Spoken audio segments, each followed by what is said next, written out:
বাংলাদেশের ঐতিহাসিক জুলাই বিপ্লবের দ্বিতীয় বার্ষিকী উপলক্ষে নিউ ইয়র্কে শুরু হয়েছে বিশেষ আয়োজনের প্রস্তুতি। যথাযোগ্য মর্যাদা, আন্তর্জাতিক সংহতি এবং গণতান্ত্রিক চেতনা আলোকে এই বার্ষিকী উদযাপনের লক্ষ্যে গঠন করা হয়েছে ১৩ সদস্যের একটি কেন্দ্রীয় উদযাপন কমিটি।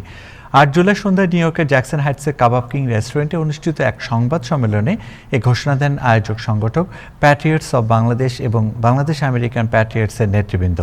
সংবাদ সম্মেলনে পরিচালনা করেন এ কে আব্দুল কাদের। অনুষ্ঠানে জানানো হয়, বিশিষ্ট শিক্ষাবিদ ডক্টর শেখ মির্জানকে প্রধান করে গঠিত কমিটিতে রয়েছেন ডক্টর আবিদ বাহার, ডক্টর জুনুন চৌধুরী, মোহাম্মদ আজিজুর রহমান, রহমতুল্লাহ, হাজি আনোয়ার হোসেন লিটন, এমদাদ চৌধুরী দীপু, মিসবাউদ্দিন আহমেদ, এ কে আব্দুল কাদের সহ কমিউনিটির বিশিষ্ট ব্যক্তিরা। আয়োজকরা জানান, জুলাই বিপ্লব বাংলাদেশের ইতিহাসের একটি গুরুত্বপূর্ণ অধ্যায়, যা স্বাধীনতা, গণতন্ত্র, মানবাধিকার ও জনগণের অধিকার প্রতিষ্ঠার সংগ্রামে নতুন বার্তা দিয়েছে।